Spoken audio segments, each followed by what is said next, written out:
My name is Mary Billing. I was born in 1953 in the segregated South.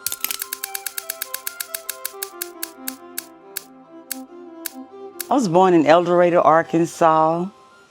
We lived in the neighborhood. My daddy worked and my mom was at home. She was an at-home wife.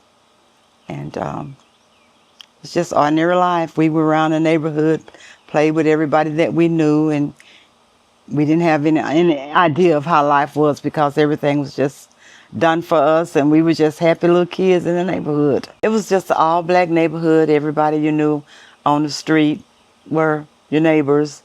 The school we went to was right down the street from where we lived.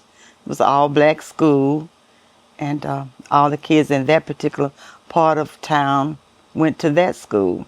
And then other areas, they went to a different elementary school. I wasn't aware of anything about how life was until we had to go to the courthouse one day, and my mom had to go up there to take care of some business. And when we got ready to go to the bathroom, I realized that there were two different bathrooms. One said white only and one said black only. So we had to go to the black bathroom where the black people went to. And it was so different, and it was not well kept. And when we came out of the bathroom, we had to go to a water fountain, but we had to go to a separate water fountain. And that's when I started realizing that things were different for us, being young black kids. But the first time I had to go to the doctor, I was an older teenager, almost, I guess, pre-teenager, and I was reading this sign for the doctor. I didn't realize there was a code. So when we got to the doctor's office, I told my dad, I said, this is the doctor's office, because the name was on the door. So we went in and we sat down, and I noticed the receptionist kept looking. She kept looking.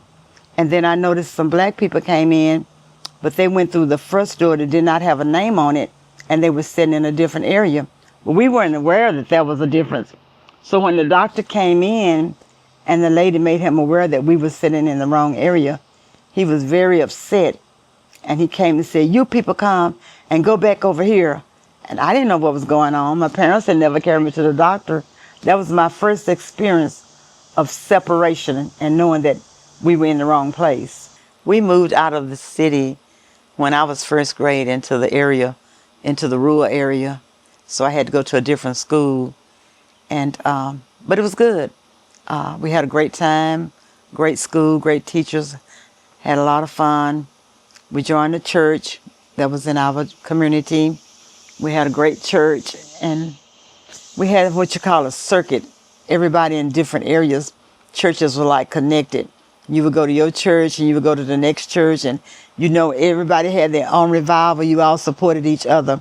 So that's how we did. It was like a joined communion of churches, I guess you would say. And growing up, we basically home, community, and church, and that was our world. You know, we didn't have to commute with the outside world. We just dealt with our own community, our own church, and our own school. When I was a little girl, my uncle came to visit.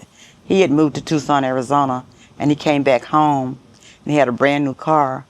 And I remember it was so nice, and we would ride. But every time we would go somewhere, he would do it at night. We would do all our traveling at night. And I didn't understand why at the time. He came in at night. We traveled and we visited everybody at night. And when he left to go back home, he left at night. It was a long time before I realized what was going on, because nobody in our area had a car like that. It was such a nice car. Nobody, black or white, had a car like that in that area. And had he been seen in the daytime driving a car of that magnitude, it would have probably caused him problems. So he chose not to drive around town and flaunt it in the daytime. He was safe and drove it at night.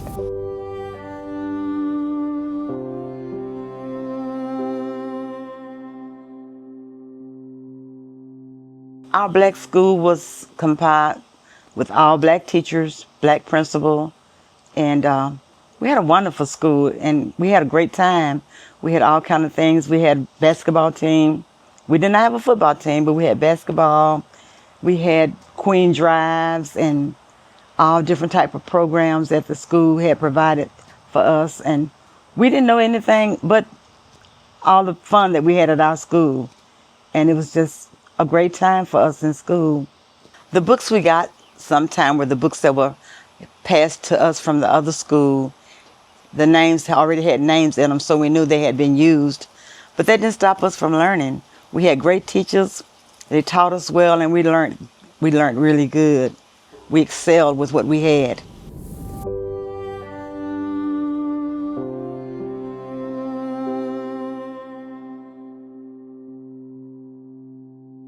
The 10th grade was when they came through and said that if anybody wanted to go to the white school, they could sign up and go. A few kids did. Most of us stayed at the black school. We were happy. We liked our school. We liked our teachers. And the next year came and they moved us all over to the white school. And they closed our school down. And we all was integrated into their school and their system. When they moved us and integrated us into the white school, naturally we didn't have a black principal. He lost his job, and the coaches, we didn't have, our black coaches were never used at that school. The ones that they kept were just teachers, just gave those positions to them. But all the leadership positions that our teachers had carried and had were taken from them.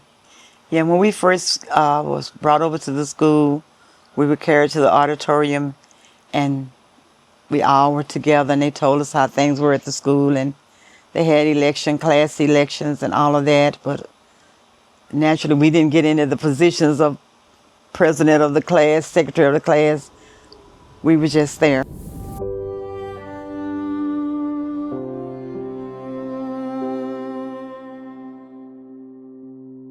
There were a lot of protests in the larger cities, but in our area, when they integrated us, it was done smoothly.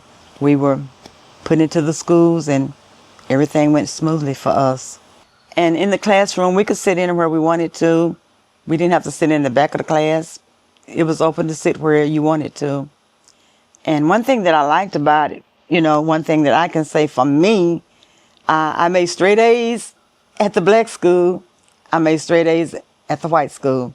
My grades never changed. The sports team, our boys joined the basketball and football. They were great. They integrated fine into the sports. But there were no cheerleaders that were black. There were no pep squad that was black. All of that stayed like they had it when we came there. We were just there on that. And we first integrated, the homecoming court was all white, and the kings and the queen of the school was all still white. None of us ever picked for those positions. Some of the schools in that area maintained separate queens. They would have black queens and white queens. Even though the school was integrated, they had separate courts to represent the different ones. It was a change for all of us because we at our black school, we were happy. We had our own system. We had our teachers who were good and caring. And we liked the way things was.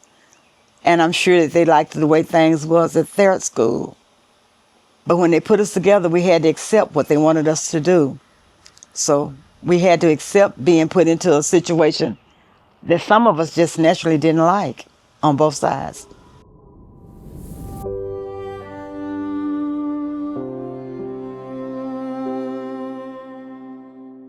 I graduated in 1971 and never could understand how they did our grading because I was top of the class at the black school and probably would have been Val. Probably more likely would have been. But I wasn't even in the top 10 when we got ready to graduate at the white school. And I had straight A's. But I guess my A's, they had A's that they called it weighted, had more value than the A's that we had. So that's the way they graded us. But I graduated, went on to college, finished college, got married, had a nice career, raised my family, took vacations, did everything everybody else did. And life turned out great for us, just like everybody else. Looking back on it, it was hard to be the forerunners of integration. We had everything, we were happy, We enjoyed our school lives. And then to be put into a world and a system to where we had no control and actually almost no visible appearance. We was just there. And it was hard when you think about what we had to go through, our world being changed like it was. It was hard for us being the forerunners, the ones who had to be the first ones to be thrown into integration. But it was good for the ones that came behind us because they've had a much better chance and a much better life than they would have had without it. And I think America is a better place because of integration.